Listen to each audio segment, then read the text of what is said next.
Hi guys and welcome back to JK exam cracker और मैं हूं अंकुश ठाकुर। गाइस आज हम लोग करेंगे आपका चैप्टर 2 का सेकंड वीडियो, जिसमें हम डिस्कस करेंगे अबाउट द मैसूर। मैसूर जो है साउथ ऑफ द इंडिया में लोकेटेड है, ठीक है। और यहाँ पर जो है गुड क्वालिटी ऑफ स्पाइसेस जो हैं वो मिलते थे, और साथ ही साथ प्रोडक्शन के प्रोसेस से देखा जाए तो ये एरिया भी जो है ब्रिटिशर्स के लिए काफ़ी ज़्यादा फायदेमंद साबित हो रहा था। इसलिए ब्रिटिशर जो हैं इस एरिया को भी कैप्चर करना चाहते थे। लेकिन जिस तरीके से मैसूर के जो रूलर हैं वो ब्रिटिशर्स के अंडर नहीं आना चाहते थे। ब्रिटिशर ने सबसे पहले बंगाल स्टेट को अपने जो है उसको कंट्रोल में लिया। नाउ उनकी जो नेक्स्ट नज़र थी वो थी मैसूर जैसे एरिया के ऊपर।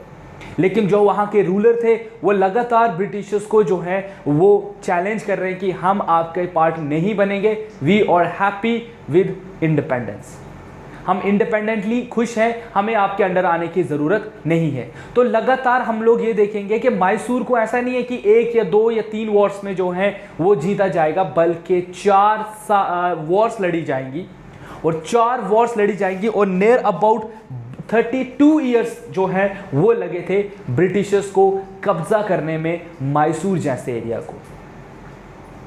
कैन यू इमेजिन गाइस, 32 साल लगे उनको मैसूर जैसे एरिया को अपने कंट्रोल में लेने में, और आखिरकार वो फायदेमंद हुए। क्या हुआ इस पूरी कहानी में, इसमें क्या क्या कौन कौन से रूलर आपके इन्वॉल्व थे एंड क्या क्या इनमें से ट्रीटीज हुई थी कि बिकॉज देखो ट्रीटीज पर याद रखना, जैसे हमने बंगाल की 2 वॉर्स पढ़ी, that is battle of Buxar, battle of Plassey, इन दोनों की डेट्स याद रखिएगा, ट्रीटी ऑफ इलाहाबाद याद रखिएगा, तो आपकी बंगाल स्टेट क्लियर हो जाती है। तो चलिए अब आज हम डिस्कस करेंगे मैसूर के बारे में, ठीक है भाई साहब। मैसूर की कहानी क्या है? तो मैसूर भी जो है वो एक, जैसे हमने देखा था कि बंगाल जो है वो मुगल जो है रूलर का पार्ट हुआ करता था। जब मुगल रूल हिंदुस्तान में था उस टाइम बंगाल उसका पार्ट था। अब मैसूर की बात करें तो साउथ ऑफ इंडिया में था, और मैसूर जो है ये पार्ट था गाइस किसका? एक हिंदू किंगडम आप कह सकते हो, उसका पार्ट था। वोडियार्स का नाम आपने जरूर सुना होगा, एंशिएंट हिस्ट्री में भी इसके बारे में आपको बताया जाएगा, पढ़ाया जा चुका है। तो हमने देखा कि वोडाइस पार्ट का पार्ट था, और हैदर अली वहां पर घुड़सवार का काम किया करता था। मतलब ही वाज मतलब उसका देखभाल, घोड़ों की देखभाल करना। वहां से वो सोल्जर बने, और अपनी बहादुरी की वजह से जो है वो आगे चलकर इंडिपेंडेंट किंगडम जो है उन्होंने किंगडम फॉर्म किया मैसूर में। तो उन्होंने मैसूर जो है उसको वो नवाब, मतलब कह सकते हो आप नवाब कह दीजिए या किंग कह दीजिए, वो बने, और धीरे धीरे साउथ ऑफ इंडिया में उनका इन्फ्लुएंस बढ़ता गया। उन्होंने ना सिर्फ मैसूर को बल्कि अपने आस पड़ोस के जितने भी जो इन्फ्लुएंशिंग एरियाज थे उन सबको कब्जे में ले लिया, जो ब्रिटिशर्स के लिए लगातार एक सरदर्द बनते जा रहे थे। काफी एम्बिशियस थे हैदर अली, वहां के रूलर थे, ठीक है। हम बात कर रहे हैं हैदर अली की।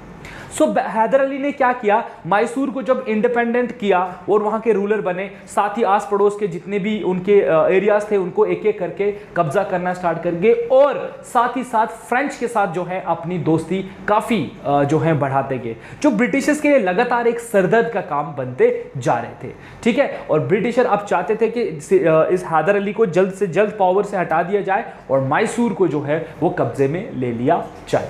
तो देखिए यहां पर क्या है, rise of growth of Haidar Ali, all progress, he become the Mysore empire in the 1761। एक मिनट, जस्ट लुक।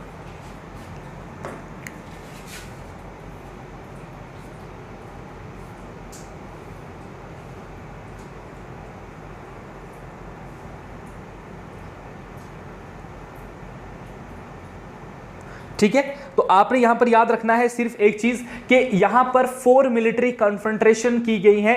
किस लिए? भाई साहब मैसूर को कैप्चर करने के लिए, और इन्हीं के बारे में आपने पढ़ना। तो हम सबसे पहले पढ़ेंगे पहली कन्फ्रंटेशन, जिसका नाम है फर्स्ट एंग्लो मैसूर वॉर। इसका बैकग्राउंड एक बार देख लेते हैं, बिकॉज बैकग्राउंड आपको पता होना चाहिए। तो इसका बैकग्राउंड क्या है, देखो मैंने आपको क्या बोला कि इन 1612 में, देखो 1612 में Hindu kingdom under Wodeyars emerged as in the region of Mysore. Mysore जो है वो वोडियार्स का जो है वो पार्ट हुआ करता था, ठीक है। लेकिन जिसका नाम था चिक्का कृष्णराजन, जो वोडियार्स के किंग थे, ठीक है। वोडियार सेकंड रूल्ड फ्रॉम 1734 से लेकर 1766 तक इन्होंने जो है वो मैसूर पर रूल किया। Haidar Ali who was appointed as a soldier in the army of Wodeyars, अब इस वोडियार की आर्मी में हैदर अली एज अ क्या थे गाइस, एज अ वो वहां पर सोल्जर का काम किया करते थे। Become the de facto ruler of Mysore with his great administrative skill and military tactics, तो मिलिट्री टैक्टिक्स और एडमिनिस्ट्रेटिव स्किल की वजह से जल्द ही हैदर अली ने जो है वो डिफैक्टो रूलर बन गए मैसूर के। तो इन्होंने जो है मैसूर को वोडियार से अलग किया और खुद वहां के रूलर जो है वो बन गए। इनकी एडमिनिस्ट्रेशन की वजह से इनका जो है वो काफ़ी ज़्यादा सक्सेस भी मिली और इनका जो इन्फ्लुएंस है साउथ ऑफ द इंडिया में हर दिन ब दिन जो है वो बढ़ता जा रहा था और बढ़ भी गया। During the second half of the 18th century, Mysore emerged as a formidable power under his leadership. और अगर हम बात करें second half of the 18th century में 1750s की अगर हम बात करें तो हम देखते हैं कि मैसूर जो है वो एक बहुत ही पावरफुल और बहुत ही इन्फ्लुएंशियल सेंटर बन गया था इनकी नेतृत्व में, इनके अंडर, इनके पूरे जिस तरीके से ये उस चीज को चला रहे हैं उसके under. Mysore's proximity with the French and Hyder Ali control over the rich trade of Malabar coast threatened the political and commercial interest of the English and their control over Madras। अब हालांकि मैड्रास में britisher already setup थे, but Madras में ये थोड़े ढीले पड़ गए क्योंकि इन्होंने बंगाल को कब्जा कर लिया था और ये बंगाल में जो है वो अपना हेडक्वार्टर जो है वो जमा गए थे। और यहाँ साउथ में क्या हो गया है, फ्रेंच भी यहाँ एस्टेब्लिश है और फ्रेंच जो हैं और टीपू सुल्तान हैदर अली जो हैं काफ़ी अच्छे दोस्त भी बन गए हैं और यहाँ पर जो भी ट्रेड है, कॉमर्स जो भी कुछ हो रहा है वो अब मैसूर का हैदर अली संभाल रहे हैं, जो कि ब्रिटिशर्स के लिए एक बहुत बड़ी थ्रेट बनती जा रही थी। ब्रिटिशर वांट कि भाई साहब यहाँ पर भी सेम बंगाल की तरह एक पपट नवाब हो तो क्या मजे आ जाए, तो इसलिए ये लोग इस तरफ जो है अपना फोकस जो है वो करेंगे। British, after his success in Battle of Buxar with the Nawab of Bengal, signed a treaty with the Nizam of Hyderabad, persuading him to give him the northern Siscars as protecting the Nizam from Hyder Ali, who already had dispute with Madras। अब हम देखते हैं कि देखो यहाँ पर क्या है, हैदर अली जो है, हैदर अली कन्फ्लिक्ट में है मराठास के साथ भी और हैदर अली निज़ाम ऑफ हैदराबाद के साथ भी जो है वो कन्फ्लिक्ट में है। तो ये दोनों ही कहीं ना कहीं हैदर अली के दुश्मन थे, तो है ना, तो दुश्मन का कहते हैं ना, दोस्त का दुश्मन और दुश्मन का जो दुश्मन होता, क्या कहते हैं यार इसको, दोस्त का दुश्मन होता है और दुश्मन का दोस्त जो है वो उसका दोस्त होता है। तो ये देखिए यहाँ पर भी कुछ ऐसा ही चल रहा था। तो यहाँ पर ये दोनों, अब ब्रिटिशर्स भी यहाँ एंट्री मारेंगे तो ब्रिटिश ये तीनों मिलकर अब इस पर अटैक करेंगे, ठीक है, इस पर अटैक क्यों, इसको हराएंगे। हराने का मकसद क्या होगा कि जो मैसूर वाला एरिया उसको बांट दिया जाएगा मराठास, निज़ाम और ब्रिटिशर के बीच में, सिर्फ इस इंटरेस्ट के साथ इनको जो है वो जोड़ा गया। लेकिन आपने यहाँ पर याद रखना है कि यहाँ पर जो आपका हैदराबाद है, हैदराबाद ऑलरेडी ब्रिटिशर्स के कंट्रोल में आ गया है क्योंकि उन्होंने उनके साथ सब्सिडरी अलायंस जो है वो साइन किया है। अब सब्सिडरी अलायंस क्या है ये मैं आपको थोड़ी देर में बताऊंगा, लेकिन अभी आप ये चीज़ देखिए। अब यहाँ पर क्या हो गया, the Nizam of Hyderabad, the Marathas and English allied together against Haidar Ali. क्यों? क्योंकि हैदर अली जो है उसकी ना तो निज़ाम ऑफ हैदराबाद के साथ बनने लगी, उसने उसकी भी टेरिटरी को कब्जा कर लिया था, उनकी टेरिटरी को भी ग्रैब कर रहा था, मराठास की टेरिटरी को भी ग्रैब कर रहा है और साथ साथ इंग्लिश के लिए तो ऑलरेडी एक सरदर्द बन ही चुका है। तो अब एक तरफ हो जाएगा तुम्हारा हैदर अली और दूसरी तरफ से आएंगे ब्रिटिशर, निज़ाम ऑफ हैदराबाद और मराठास। तो ये तीनों जो हैं वो मिलकर जो है वो वॉर करेंगे किसके ऊपर, जो है आपके हैदर अली के ऊपर। गाइस एक और चीज मैं आपको यहां बताना भूल गया, फर्स्ट एंग्लो जो वॉर हुई है ना, एंग्लो मैसूर जो वॉर है, इसकी डेट लिख दीजिएगा बिकॉज इनके डेट के भी ऊपर कभी कभी क्वेश्चन आते हैं। तो ये है 1767 से लेकर, याद रखेगा ये हुई है 1767 से लेकर 69 तक, ये डेट याद रखेगा। फर्स्ट एंग्लो मैसूर वॉर कब हुई है, 1767 से लेकर 1769 तक। अब देखते हैं कि यहां पर और क्या होता है। लेकिन हैदर अली जो है वो काफी diplomatic turn the Marathas neutral and Nizam with his against the Nawab of Arcot. Haidar Ali he was uneducated but intellectual and diplomatically military skilled था वो। हैदर अली तो अनपढ़ था, इसमें कोई शक नहीं है, बट उसकी जो डिप्लोमेसी थी वो काफ़ी अच्छी थी। इसने मराठास को मना लिया, इसने कहा कि ठीक है, तुम्हारी जो भी टेरिटरी मैंने कब्जा की है मैं तुमको वापस दे दूंगा, आप जो है वॉर से हट जाइए, आप वॉर से पीछे हो जाइए। साथ ही साथ इसने निज़ाम ऑफ हैदराबाद को तो ये कुछ कर नहीं सकता, बिकॉज निज़ाम ऑफ हैदराबाद को सपोर्ट करना ही पड़ेगा ब्रिटिशर्स को under the treaty subsidiary alliance के अंडर। तो उसके बाद क्या होगा, तो मराठास पीछे हट गए विद हिज। अच्छा, उसके बाद हम देखते हैं, देखिए कोर्स ऑफ वॉर में आप पढ़ सकते हो यहाँ पर क्या हुआ है। War continued for year and a half without any conclusion. पहले तो 1-1.5 साल ये लड़ाई बगैर किसी कंक्लूजन के चली, यहाँ लड़ रहे हैं, ये मर रहे हैं, पूरे चल रहा है। Haidar Ali change his strategy and suddenly appear before the gates of Madras causing complete chaos and panic at Madras. तो पूरे मैड्रास में इन्होंने क्या कर दिया, अचानक से इसने अटैक कर दिया ब्रिटिशर्स के ऊपर, और वहां पर सिर्फ दंगे फसाद जो हैं ये कर गए। This force the English to conclude the treaty with Haidar Ali in 4 April 1769 में, और उस ट्रीटी का नाम था ट्रीटी ऑफ मैड्रास। देखिए एक चीज यहां पर मैं आपको शॉर्टकट तरीके से ये बता दूं कि अगर आपको पेपर में पूछा जाता है तो आपने एक चीज याद रखनी है यहां पर, और वो चीज क्या याद रखनी है दोस्तों, देखो फर्स्ट एंग्लो मैसूर वॉर होगी, फर्स्ट यहां पर लिख देता हूं, फर्स्ट एंग्लो मैसूर वॉर जो है ये कब से कब बोला मैंने आपको, 1764 से लेकर 69 तक हुई है। अब ये वॉर एंड कैसे हुई, इस वॉर की ट्रीटी याद रखिएगा, इस वॉर की ट्रीटी क्या थी, treaty of Madras, treaty of Madras, क्योंकि ये भी पूछा जाता है कि कैसे भाई साहब आपकी फर्स्ट एंग्लो मैसूर वॉर जो है वो कैसे खत्म हुई थी, तो वो खत्म हुई थी एक ट्रीटी के साथ जिसका नाम था ट्रीटी ऑफ मैड्रास। ये हुई है 1769 में भाई साहब, इस चीज को ऐसे याद रखिएगा, कभी कभी इस पर डायरेक्ट स्ट्रेट फॉरवर्ड ऐसे ही क्वेश्चन पूछे जाते हैं, तो आपको कंफ्यूज नहीं होना है यहाँ पर। तो भाई साहब यहाँ पर ट्रीटी ऑफ जो है मैड्रास साइन हुई इस प्रोस्पेक्टिव के साथ कि भाई साहब बहुत ज्यादा लड़ाई हो गई है, तो अब हम लड़ाई जो है वो एफर्ड नहीं कर पाएंगे, ब्रिटिशर्स का भी मानना ऐसा था, ठीक है। This treaty provided the exchange of prisoners. देखो इस ट्रीटी के अकॉर्डिंग क्या हुआ कि वॉर में जितने भी प्रिजनर्स पकड़े गए हैं, चाहे वो ब्रिटिशर्स के हैं चाहे वो मैसूर के हैं, उनको वापस किया जाएगा, उनको छोड़ दिया जाएगा, ठीक है। और साथ ही साथ जो कॉन्क्यूर्ड एरियाज हैं, जो ब्रिटिशर्स ने कॉन्क्यूर किए हैं या जो टीपू सुल्तान हैदर अली ने जो कॉन्क्यूर किए हैं, वो सारे के सारे वापस दे दिए जाएंगे। इस ट्रीटी के अकॉर्डिंग ये हुआ। Haidar Ali was promise to help the English, और यहाँ पर इंग्लिश ने हैदर अली को ये कहा कि हम आपके साथ प्रॉमिस करते हैं कि इन फ्यूचर अगर आपके ऊपर कोई भी पड़ोसी स्टेट अगर अटैक करेगी, वी विल हेल्प यू, हम आपको सपोर्ट करने आ जाएंगे, बस आप फ्रेंच के साथ दोस्ती ना रखें और हमारे साथ ट्रेड करें। तो हैदर अली यहां पर मान गए कि ठीक है भाई साहब, हम यही चीज जो है वो फॉलो अप करेंगे। तो देखिए ओवरऑल क्या हुआ कि यहां पर जो है लड़ाई हुई, लेकिन लड़ाई का जो अंत हुआ वो काफी अच्छा हुआ कि चलिए एक दूसरे की मदद करेंगे एंड ऑल दैट, एक दूसरे को नहीं छेड़ेंगे भाई साहब। लेकिन ये सब यहां कहां खत्म होने वाला था, इसके चलते क्या हो गया, सेकेंड एंग्लो मैसूर वॉर देखी गई 1780 से लेकर 1784 तक। ये याद रखिएगा 1780 से लेकर 1784। इसका बैकग्राउंड क्या है, ये वॉर कैसे शुरू हुई, तो ये वॉर शुरू हुई जब ट्रीटी ऑफ मैड्रास का उल्लंघन देखा गया। अब ट्रीटी ऑफ जो है इलाहाबाद में ये चीज जो है हैदर अली को कहा गया था कि आपको हम लोग जो है सपोर्ट करेंगे, अगर आपके ऊपर कोई भी पड़ोसी देश अगर अटैक करेगा तो हम आपको प्रोटेक्शन देने की बात करेंगे। लेकिन यहां पर क्या हो गया, यहां पर मैसूर को अटैक किया गया मराठास के द्वारा 1771 में। 1771 में मराठा किंगडम ने मैसूर पर अटैक कर दिया और ब्रिटिशर ने वहां पर कुछ भी नहीं किया, जिसकी वजह से जो मैसूर के रूलर थे दैट इज हैदर अली, उनका जो ट्रस्ट था ब्रिटिशर्स के ऊपर से वो हट गया।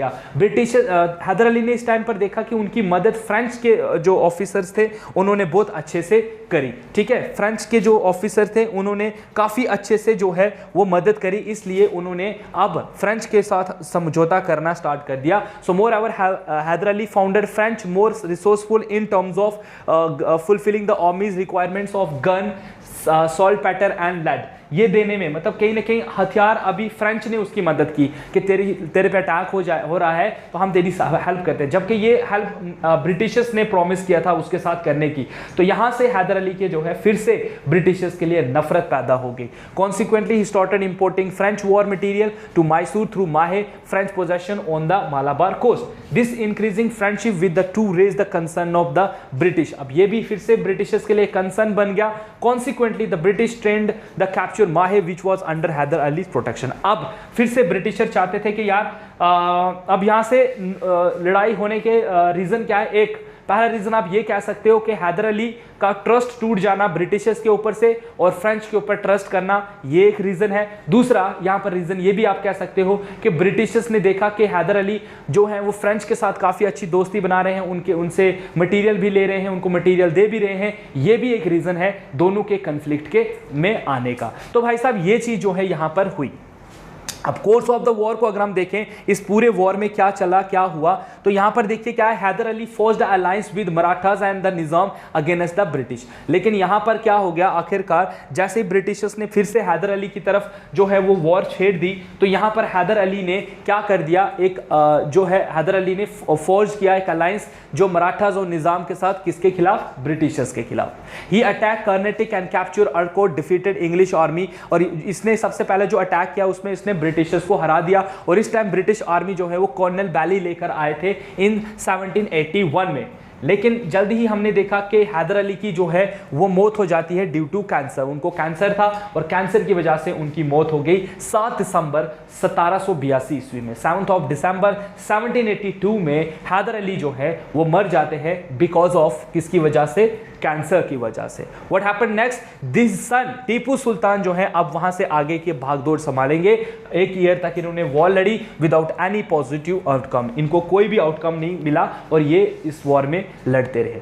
अब दोनों साइड, चाहे हम ब्रिटिशर्स की बात करें और मैसूर की बात करें, दोनों ही वॉर से काफी ज्यादा परेशान थे। इसलिए इन लोगों ने क्या कर दिया, इन लोगों ने बोथ साइड जो है वो फेड अप हो गई, तो इन्होंने आपस में एक ट्रीटी साइन की जिसको आप कहते हो ट्रीटी ऑफ मैंगलोर, ठीक है, जो कब हुई, मार्च 1784 में। तो देखिए जैसे मैं आपको यहां पर बता रहा हूं कि अगर फर्स्ट एंग्लो मैसूर वॉर में ये हुआ तो सेकंड एंग्लो मैसूर वॉर में क्या हुआ गाइस, सेकंड मैसूर वॉर जो है इसमें क्या हुआ, ट्रीटी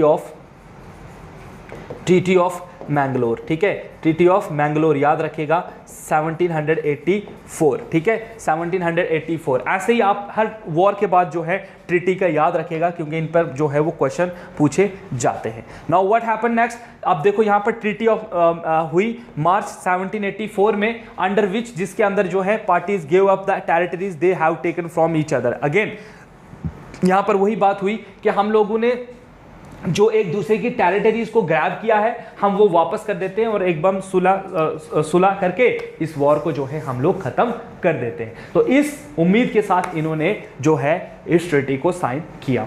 लेकिन गाइज अब यहां पर फिर से ये नहीं हुआ, एक बार और जो है तीसरी लड़ाई भी मैसूर में हुई जिसको आप कहते हो थर्ड एंग्लो मैसूर वॉर। और ये क्यों हुई भाई साहब, इसके पीछे का रीजन क्या है, इसके पीछे का रीजन है the treaty of Mangalore was not enough, काफी नहीं थी to resolve the conflict between Tipu Sultan and British और टीपू सुल्तान के बीच के रिलेशन के लिए ट्रीटी ऑफ मैंगलोर काफी नहीं थी। उनके रिलेशंस काफी बुरे थे, काफी बुरे हो चुके थे, इसलिए वो उसको ठीक करना चाहते भी नहीं थे और वो कभी हो भी नहीं सकते थे। बोथ वर एमिंग, दोनों का मकसद एक ही था। टीपू सुल्तान चाहते थे कि साउथ ऑफ इंडिया में ज्यादा से ज्यादा एरिया में टीपू सुल्तान का रूल हो, टीपू सुल्तान का इन्फ्लुएंस हो, जबकि ब्रिटिशर उल्टा चाहते थे कि टीपू सुल्तान का इन्फ्लुएंस साउथर्न स्टेट में कम हो जाए, हम लोगों का जो है वहां पर इन्फ्लुएंस ज्यादा हो, so that we can control the south of India for different reason. जैसे यहाँ पर इसमें स्पाइसेस के पॉइंट ऑफ व्यू से ये एरिया कैप्चर करना बहुत ही इंपॉर्टेंट था ब्रिटिशर्स के लिए। So the third Anglo Mysore war began with the Tipu attack. Tipu Sultan ने ही इसमें पहल की, इसने सबसे पहले अटैक किया त्रावणकोर में जो इंग्लिश के पार्ट था। अब ये त्रावणकोर क्या था, इंग्लिश के अंडर था, इसके ग्रुप में था, इसने इस पर अटैक किया, मतलब इसने ब्रिटिशर्स पर अटैक किया। जैसे इसने ऐसे किया, the only source of paper for English east company. अब ये जो त्रावणकोर है यहां से इंग्लिश क्या है, पेपर जो है वो एक्सपोर्ट करते थे, अब यहां से लेते थे। अब टीपू सुल्तान ने इस पर अटैक कर दिया, इसको अपने कब्जे में लिया और उनकी डिमांड, उनकी देखो सप्लाई बंद हो गई। सप्लाई बंद हो गई तो ब्रिटिशर्स हड़बड़ा उठे और उन्होंने भी वो ऑपोजिशन में इस वॉर में हिस्सा लिया। British sided with the Travancore and attacked Mysore, और यहां पर उल्टा हुआ, उसने ट्रैवनकोर पर अटैक किया तो ब्रिटिशर ने सीधा मैसूर पर अटैक किया। The Nizam of and the Maratha who were jealous of Tipu's growing power join the British. अब टीपू सुल्तान के जिस तरीके से इन्फ्लुएंस साउथ ऑफ इंडिया में बढ़ता जा रहा था, जिससे निजाम ऑफ हैदराबाद और मराठा जो है वो दोनों जेलस थे और परेशान भी थे कि कहीं आज तो ये वहां पर पावरफुल है, कहीं ये कल को हमें ना खत्म कर दे। इसलिए उन लोगों ने अंग्रेजों के साथ हाथ मिला लिए और एक्टिव सपोर्ट देना स्टार्ट कर दिया और कहा कि हम आपके साथ हैं, चलिए टीपू सुल्तान के एरिया पर अटैक करते हैं। और ब्रिटिशर ने उनको यह चीज कही कि अगर हम लोग वॉर में जीतेंगे तो हम टीपू सुल्तान के पास जितना बड़ा एम्पायर है टीपू सुल्तान का, उसको हम कन्फेस्टिकेट करेंगे, तीनों आपस में बांटकर उसका प्रॉफिट का मजा लेंगे भाई साहब। तो यहां पर क्या हुआ, इन 1791 लॉर्ड कॉर्नवेल्स टुक द लीडरशिप। अब लॉर्ड कॉर्नवेल्स आगे यहां पर जो एज अ यहां पर लीडरशिप ले ली उन्होंने, and head of the Lord army, वो हेड ऑफ द आर्मी बने और उन्होंने अब अंबूर के ऊपर जो है अटैक कर दिया और उसके बाद वेलोर के ऊपर और वहां से सीधा बैंगलोर, और उन्होंने सब कुछ कैप्चर किया 1791 पर। From there to the Srirangapatnam, और वहां से वो चले गए श्रीरंगापट्टनम। श्रीरंगापट्टनम जो है ये कैपिटल हुआ करती थी मैसूर की उस टाइम पर। The war was conducted with the Treaty of Srirangapatnam, और यहां पर पहुंचकर फिर से उन्होंने एक ट्रीटी साइन की 1792 में, जिसको आप कहते हो ट्रीटी ऑफ श्रीरंगापट्टनम। और इसके बाद जो है वो थर्ड एंग्लो मैसूर वॉर जो है वो एंड हुई। अब इस वॉर में इस ट्रीटी के अंदर क्या बातें हुई, इस ट्रीटी के अंदर क्या क्या चीजें जो है वो बोली गई या किस तरीके से इसको कंट्रोल किया, तो देखते हैं इसको। Under this treaty nearly half of the Mysorean treaty, देखो आधे से ज्यादा मैसूर का जो टेरिटरी है उसको दे दिया गया alliance of the britisher, Nizam and Marathas. मतलब इन तीनों ने आधे से ज्यादा टेरिटरी जो है मैसूरियन की वो कैप्चर कर ली। आधी टेरिटरी मराठा ले गए, आधी जो है निजाम ले गया और आधा जो है वो ब्रिटिशर ले गया। तो आधे से आधा रह गया किसके पास, जो है टीपू सुल्तान के पास। ठीक है, beside a war damage of the 3 crore rupees was also taken from Tipu, और साथ ही साथ 3 करोड़ रुपया जो है वो टीपू सुल्तान से वॉर का मतलब वॉर करने के लिए ले लिया गया कि आपने वॉर लड़ी, हम इसमें जीत गए हैं, आपको या तो वॉर इंडemnity देनी पड़ेगी, ठीक है, या तो हम लोग फिर आप और भी ज्यादा टेरिटरी आपकी ले लेंगे। The third Anglo-Mysore was destroyed टीपू's dominant position in the south, और इस तीसरी जो वॉर थी इसने लगभग टीपू सुल्तान की सारी जो पोजीशन थी उसको खत्म कर दिया और एस्टेब्लिश ब्रिटिश सुप्रीमेसी देयर, और जो है ब्रिटिश की सुप्रीमेसी अब मैसूर में आ गई। लेकिन गाइज यहां पर टीपू सुल्तान ने हार नहीं मारी और उसने एक फाइनल ब्लो और दिया, अपनी तरफ से कोशिश की अपनी पावर को दोबारा से लाने के लिए कि मैं दोबारा से कोशिश करूंगा मैं पावरफुल बनूं। देखते हैं क्या हुआ, और इसके चलते हो जाती है फोर्थ एंग्लो मैसूर वॉर, जो कब से कब तक हुई है, 1799 से लेकर 2 साल हुई है, 1798 से लेकर 99 तक, याद रखिएगा 1798 से लेकर 99 तक ये वॉर हुई है। इसके बैकग्राउंड देखिए क्या है, 1792 से 99 was used both the British and Tipu Sultan to regroup their losses. तो इन पूरे टाइम पर दोनों जो है 7-8 साल जो हैं ये लगे हुए थे कि ये अपने जो लॉसेस हैं, जो ये वॉर में लगातार जाने की वजह से जो इनके रेवेन्यू खत्म हो चुका है, उसको इन्होंने ठीक किया। To Tipu fulfil all the terms of treaty of Srirangapatnam, Tipu ने जो ट्रीटी ऑफ श्रीरंगापट्टनम हुई थी जिसमें 2 करोड़ देने की बात की गई थी वो उसने फुलफिल करी। To got his son release, और फिर जाकर उसके बेटा जो ब्रिटिशर्स ने कब्जा उसको जो है जेल में रखा था उसको रिलीज किया। In 1798 Lord Wellesley and imperialist to the core succeeded Sir John Shore as the new governor general. अब जो है 1798 में लॉर्ड वेल्सले जो है उनको हटा दिया गया और उनकी जगह सर जॉन शोर को जो है वो लगा दिया गया। लेकिन टीपू की जो फ्रेंडशिप थी वो फ्रेंच के साथ बढ़ती जा रही थी, जो कि वेल्सले ने इसको नोटिस किया था और एक बहुत बड़ा कंसर्न बताया कि ये चीज़ गलत है, टीपू सुल्तान जो है उसको हमारे साथ रहना चाहिए, वो फ्रेंच के साथ इतनी दोस्ती क्यों बढ़ा रहा है। aimed at annihilating Tipu's independent existence, he forced him into a submission।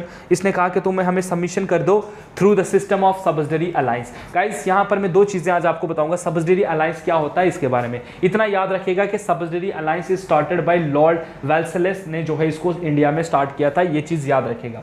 The war begin on, ये जो वॉर है इसकी शुरुआत कब हुई? 17 अप्रैल 1999 में, और ये वॉर खत्म हुई 4 मई 1999 को ये वॉर खत्म हुई with all fall of Srirangapatnam, जब श्रीरंगापट्टनम ब्रिटिशर्स के हाथ में आ गया। टीपू सुल्तान को हरा दिया गया, first by British general Stuart and then by general Harris ने टीपू सुल्तान को हरा दिया। Maratha and Nizam again helped the Britisher as the Maratha had been promised half of the territory of Tipu's and the Nizam had already signed the subsidy alliance. अब यहाँ पर ये बोला गया कि अगर टीपू सुल्तान जब हारेगा उसकी आधे से ज्यादा टेरिटरी मराठास को दी जाएगी। Tipu Sultan died in the war and all his treasures were confiscated by the British। Tipu Sultan की सारी प्रॉपर्टी जो है वो ब्रिटिशर्स ले गए and it have taken English 32 years to subjugate Mysore। The threat of the French rival in the Deccan was permanently eliminated। और यहाँ पर टीपू सुल्तान के हारने के बाद जो है गाइस, यहाँ पर आपने एक चीज़ याद रखनी है कि यहाँ पर क्या हुआ। यहाँ पर यह हुआ कि एक तो फ्रेंच भी, उनकी जो इन्फ्लुएंस था साउथ ऑफ इंडिया में वो भी कम हो गया। अब साउथ ऑफ इंडिया जो है वो पूरा का पूरा ब्रिटिशर्स के हाथ में आ गया। तो ये देखिए इस तरीके से ब्रिटिशर ने जो है वो इसको कैप्चर कर लिया था भाई साहब। ये चीज़ हो रही है आपके यहाँ पर, ठीक है।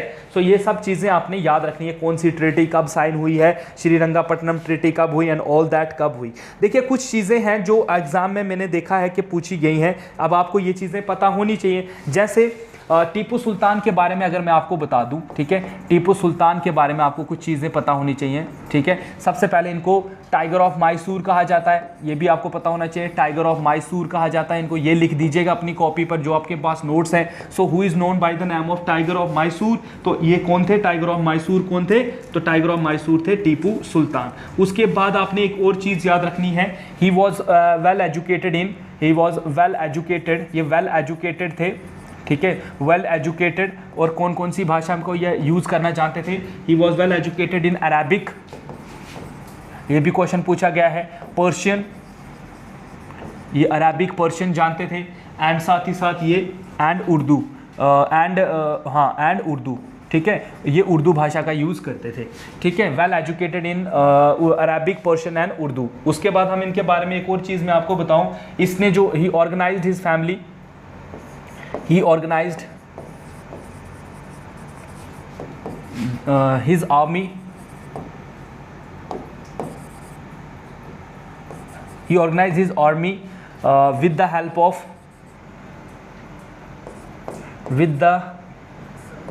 help of French officers, ठीक है। इसने फ्रेंच ऑफिसर्स को जो है वो उसको अपनी आर्मी को ऑर्गेनाइज करने में, मतलब उनको ट्रेनिंग जो है इन्होंने, तो ये क्वेश्चन पेपर में पूछा गया था कि किस राजा ने अपनी जो आर्मी थी उसको जो है फ्रेंच से जो है वो ट्रेन करवाया था, ठीक है, ये भी पूछा जाता है। ही इंट्रोड्यूस सेरिकल्चर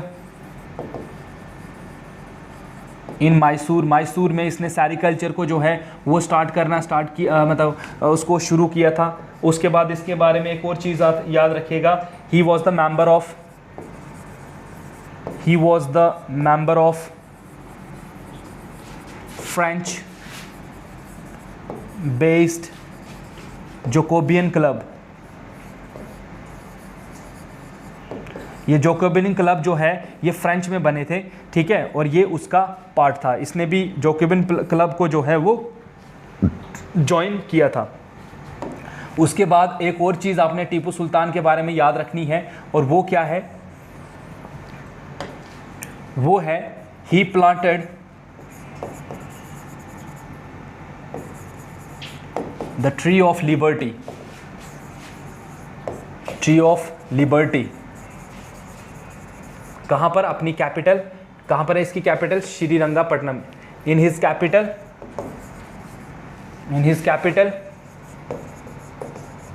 कहाँ पर?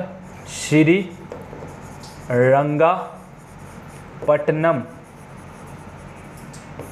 ठीक है, तो ये 4-5 पॉइंट्स हैं जो आपने याद रखने हैं। टीपू सुल्तान को टाइगर मैसूर कहा जाता था and all that, he planted a tree of liberty, और ये पूछा गया था कि ट्री ऑफ लिबर्टी किसने जो है वो प्लांट किया था और कहाँ पर प्लांट किया था, तो श्रीरंगापट्टनम में। ठीक है, तो ये कुछ पॉइंट्स हैं गाइज, ये आपने याद रखने हैं, इन पर भी डायरेक्ट क्वेश्चंस कई बार पेपर में पूछे जा चुके हैं। एक और चीज़ मैं आपको यहाँ पर बता दूं, मैं आपको बता रहा था हम बार बार नाम ले रहे हैं यहाँ पर सब्सिडरी अलायंस का। ठीक है, सब्सिडरी अलायंस का जो है वो नाम आ रहा है। अब ये सब्सिडरी अलायंस था क्या, ठीक है, इसको समझते हैं। तो सब्सिडरी अलायंस क्या था गाइस, ये सबसे पहले इसको स्टार्ट किया गया है, स्टार्टेड बाय लॉर्ड वेल्सले,